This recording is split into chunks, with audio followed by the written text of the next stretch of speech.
Go. Hi guys! For today's video ay gagawin natin ngayon for today's video ay mag-house tour tayo dito sa bahay na to. Tara guys, sundan niyo ako. Go. Ito nga pala ang kusina.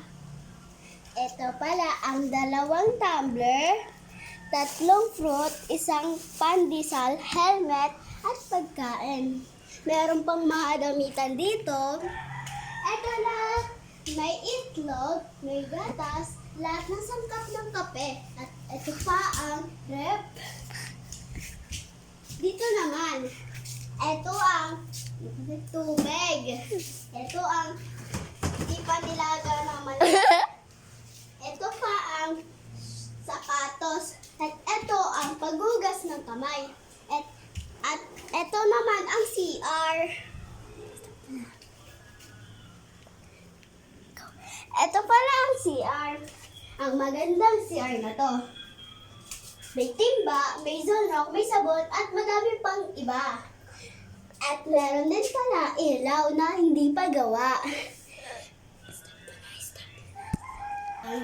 Ito nga pala ang isang kwarto.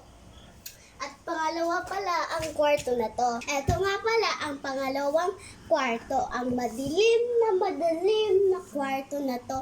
So guys, naka-flashlight lang kami.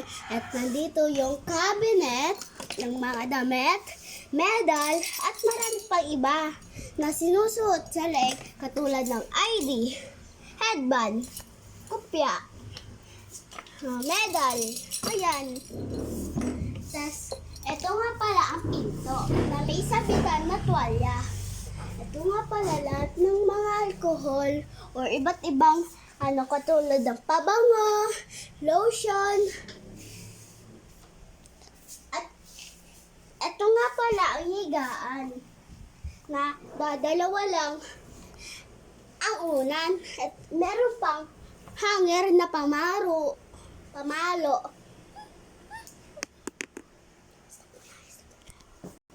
So, ayun na po guys. Lahat ng house tour natin ay nanunan natin. At dito na po nagtatapos ang house tour. Bye-bye!